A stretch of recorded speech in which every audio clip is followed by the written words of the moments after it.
Tommy, we can't keep talking now. This is it. This is where we take it all back. Either that, or we get nothing. Are you ready? Who's the one that created Manberg? Wilbur. Who's the one that started organized roleplay on the Dream SMP? Wilbur. And most importantly, who's the one that had a child with a salmon? That's right, Wilbur. He's my little champion. But real quick, before we get on, make sure to leave a like and subscribe. It's free and only takes a second, so if you could make that red button gray, that would make my day. Enjoy the video.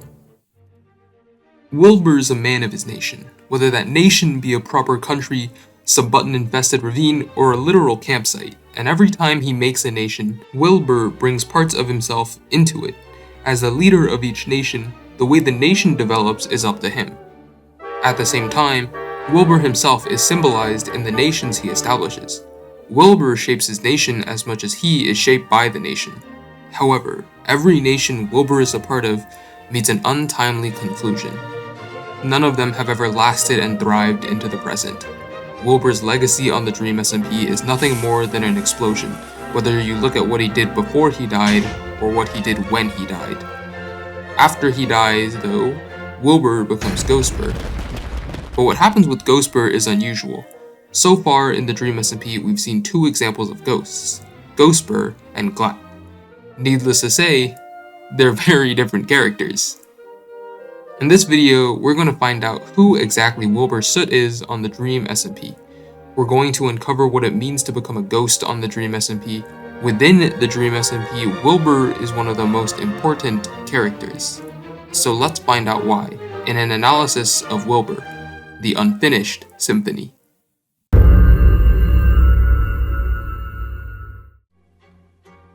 Wilbur's rise to power began with Manberg, the first separate country in the Dream SMP. A country that began with exporting drugs to Sapnap and rose to a safe haven for Europeans on the Dream SMP, with the exception of George Not Found. As the Manberg borders were being built, Wilbur was simple, like the fledgling country. His mind was dead set on one goal: brewing drugs. Yeah, there's what is your wildest dream? For a nation where we can brew drugs without anyone stopping us. That is what I dream of, Tommy. I dream of a nation where all drugs are created equal. But as the nation progressed, so too did Wilbur. The motivation for Manberg shifted from selling drugs to becoming independent from Dream. At the forefront of Manberg's independence stood Wilbur. Before the walls came up, Wilbur still had motivation to interact with those outside of Manberg. But as Manberg was closed off from the Dream SMP, so was Wilbur. When Tommy did not move his residence into Manberg, as someone who was meant to be his right-hand man, Wilbur was furious. As the leader of his nation, he could not have someone close to him living outside the country. Tommy, listen to me. This is the conversation I wanted to have with you. I feel like you're not devoted to the cause. I feel like do you remember what I said right at the beginning of this? Starting a movement is easy, Tommy. Starting a movement is easy and relaxed. You can do it well. We're starting a revolution, Tommy. This is hard. You've got to give some things up, man. And as the war for Manberg's independence was fought, as their land was carpet-bombed, the country became vulnerable. Their walls lacked fortification. Their land had been destroyed. One of their main members, in fact the one who arguably contributed the most materials to Manberg, had just betrayed him. Manbergians were vulnerable, in no small part due to a strange rule that outlawed wearing armor within the country. Wilbur himself was now also vulnerable and powerless. In his isolated country, he has no control over the things outside of Manberg. To make up for his vulnerabilities, Wilbur needs one thing: power. Whether it's seized, awarded, or feigned, he needs power. But that power would be his downfall.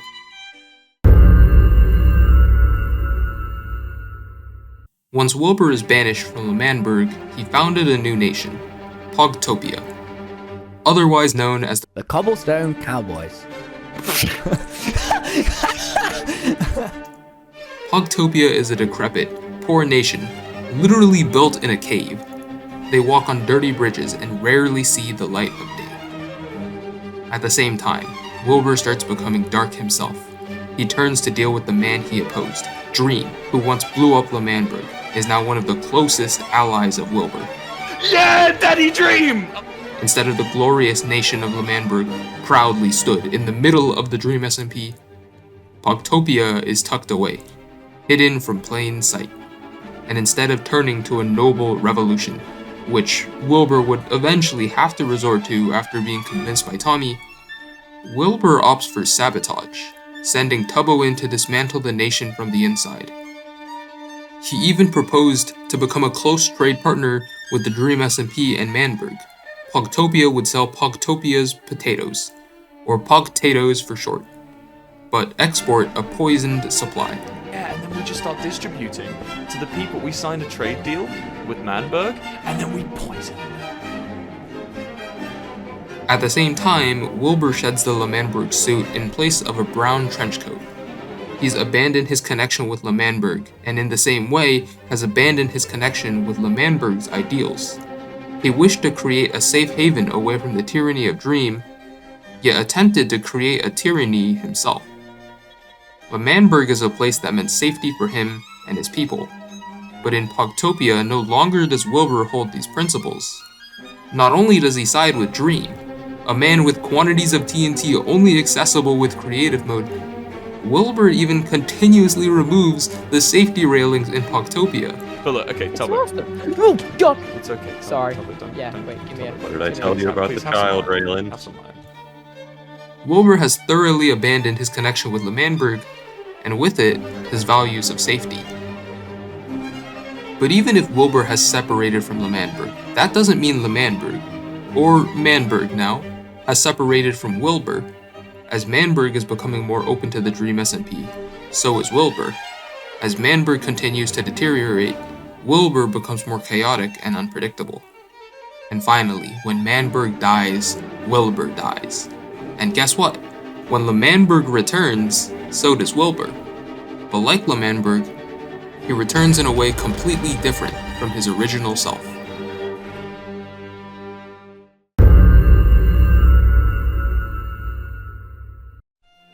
Revived as Ghostbur, he follows Tommy in his exile, creating a new, quote-unquote, nation, Logstedshire. It's a nation completely separate from the Dream SMP and any conflicts from it. It's a nation unaffected by any happenings in the Dream SMP. Ghostbur reflects many of these same qualities. After being reincarnated as a ghost, he has blocked out all the bad memories of Wilbur. He has no idea of what Wilbur did.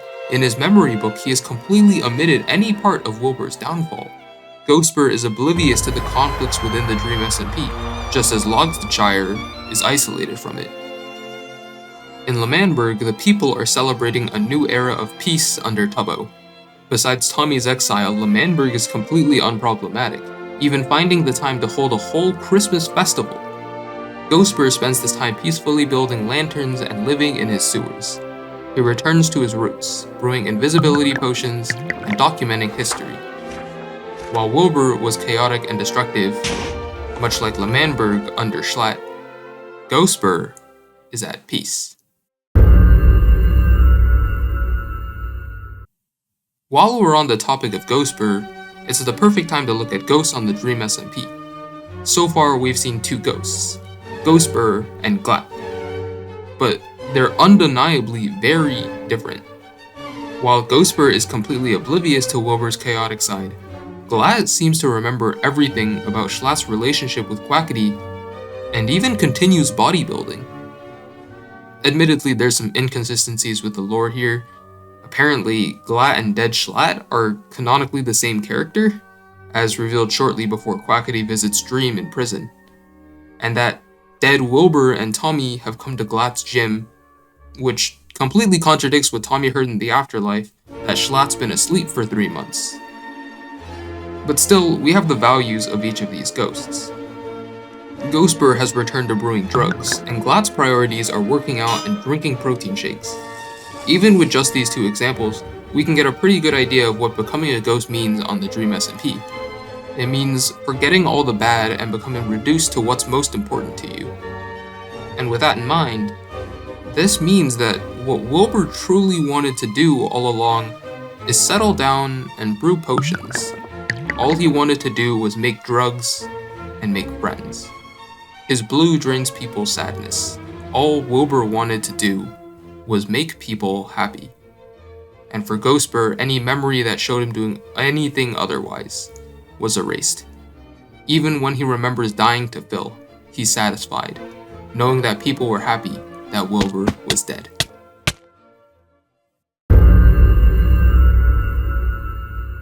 Right as Wilbur blew up Manberg, he shouted, My Manberg, Phil! My unfinished symphony, forever unfinished! If I can't have this, no one can, Phil!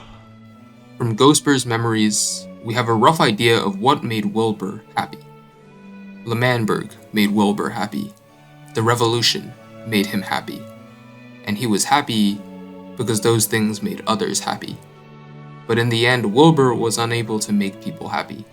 While even a dictator like Schlatt had a grave, Wilbur's death deserved no ceremony.